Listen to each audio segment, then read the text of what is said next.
Security advisor comes 1 week after President Trump asked his first advisor, General Michael Flynn, to submit his resignation. Despite that announcement today, many questions remain about Flynn's ties to Russia. Meanwhile, Vice President Pence trying to calm the waters overseas, telling European allies not to worry.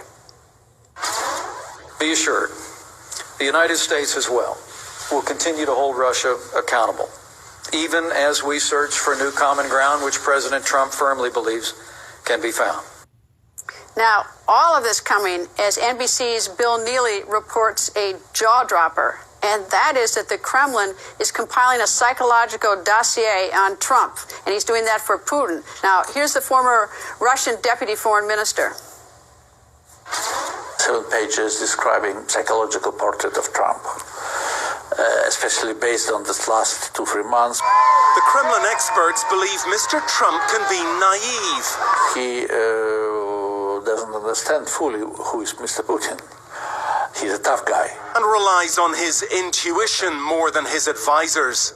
He should listen to the people, especially in the areas where he's weak. Malcolm Nance, who spent more than 3 decades in naval intelligence, special operations, and homeland security, and author of The Plot to Hack America, How Putin's Cyber Spies and WikiLeaks Tried to Steal the 2016 Election. Ed Rendell is the former Democratic governor of the great state of Pennsylvania, and Ken Vogel is chief investigative reporter for Politico. Let me go first to you, Malcolm. I mean, the news about preparing a dossier, a psychological profile on the president for Putin, while that seems, quite explosive, I suspect that is done routinely by Putin and even by our government on world leaders. Am I right or wrong? No, you're absolutely correct. Creating a psychological profile and a leadership dossier and fundamental information about a statesman of another nation is very common. I find this rather suspicious, and I find a lot of things the Russians do rather suspicious. Donald Trump, with his foreign policy so absolutely close to Russia, there probably was one of these done by Russian intelligence, FSB, and their covert organization, the SVR, some time ago. And I find it very interesting that they're now framing this as a document where they have wanted to reframe Donald Trump over the last 3 months and then announced it publicly. That's sort of a message that's being sent out to Donald Trump to them that they're watching him carefully. And I don't know how that plays. Governor, what are your thoughts on this, whatever this relationship is between Trump and Russia, the United States and Russia? I mean, it seems, frankly, I'm not sure we have all the facts in either direction or what's exaggerated and what's not. But nonetheless, it certainly is a lot that's being discussed about it. Well, Greta, I think you said the operative words. We don't have all the facts, and until we do, it's hard to figure out what's happening here. I think they may have overplayed their hand a little bit. This love affair with Putin and Trump may force Donald Trump, especially with the investigations going on about whether there was contact during the campaign, may force Donald Trump to keep those sanctions in place. Because right now, if he were to lift the sanctions against Russia, I think all hell would break loose. So I think either Trump overplayed his hand or the Russians overplayed their hand. But I think it's going to be very difficult in this current political environment for them to lift the sanctions. Governor, have any sense of how much these sanctions pinch the Russian government, pinch Putin? I mean, do they have, I mean, what impact they have? I think they hurt the Russian economy, and right now, that's Putin's Achilles heel. Unless the Russian economy improves markedly and fairly quickly, I think Putin could find himself in a little bit of trouble. So that's an important factor. They really want these sanctions to be lifted, and I don't see how Donald Trump can do it. He didn't want to fire Flynn, but when it became public, he had no problem firing Flynn because, in the end, he is a politician.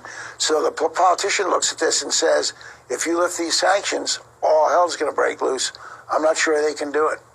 Ken, can you give us any more sort of facts from your investigative reporting on this whole Russia Trump campaign, Trump colleagues, and any idea, any more information on this relationship? Yeah, I will tell you, per the Governor Rendell's analysis of whether Trump would be hard-pressed to lift these sanctions, clearly, I think we've seen him take a more traditional approach, an approach that is sort of more in keeping with traditional American foreign policy towards Russia and towards the sanctions.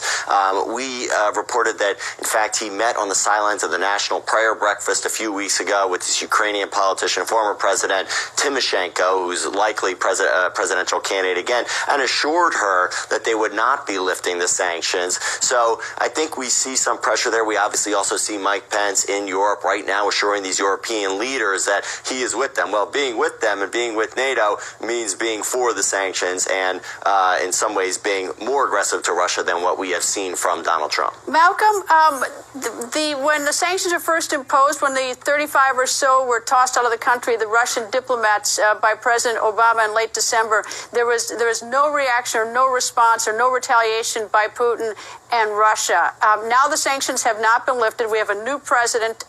What are they going to do? Just sit and sort of take the sanctions, or do you expect them to respond in some way? No, I think for now, I think they've placed their bets on Donald Trump. I mean, they've been supporting Trump since the beginning. And certainly now that we know that General Flynn did have communications with the Russians on that very same day, may have assured them about the situation with sanctions and asked them to hold their fire, especially since they weren't just kicking out 35 diplomats. They were 35 intelligence collectors who were doing signals intelligence and cyber warfare in the United States. So it's not as innocent as it seems. But on the face of that, Donald Trump is going to be pressured right now. He's being pressured from the right to keep these sanctions. And if they had that conversation with Ms. Tymoshenko and have assured the Ukraine, it's going to be very hard for him to squirm out of this. And perhaps that's the reason why Russia is releasing a psychological profile on Trump so publicly, in order to give him a little pressure.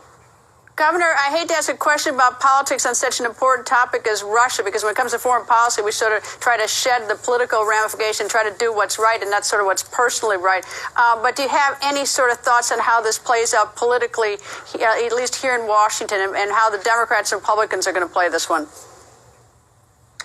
Well, in terms of the sanctions, again, I think if he lifted the sanctions, and don't put it past him, I mean, you know, he says one thing and then does another thing. We've seen that already in the first month.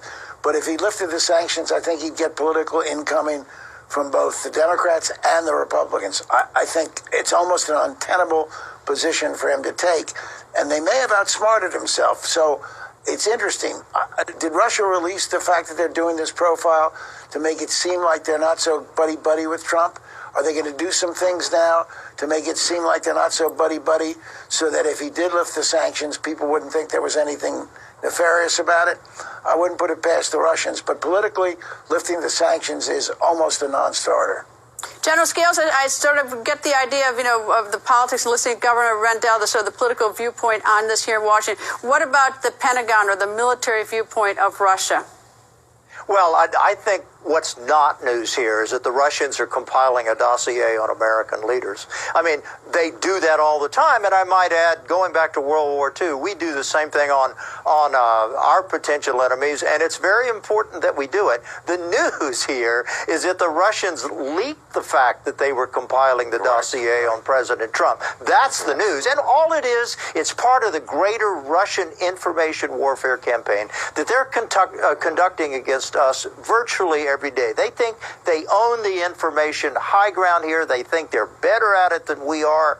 And the idea that they're leaking a dossier is just the first step of a continuing information campaign that they will continue against this administration no matter how President Trump reacts to the sanctions. Ken, I agree with the general. Okay, go ahead. I agree with the general, although I would say that this will be the most unique psychological profile they've ever assembled. Well, that probably is indeed true. Ken, I'm going to talk about the possibility of an investigation, or there are ongoing investigations already into this sort of connection to the 2016 election. Do you see the Trump administration the least bit alarmed or worried or concerned about this investigation, or do they see it just as something that's annoying?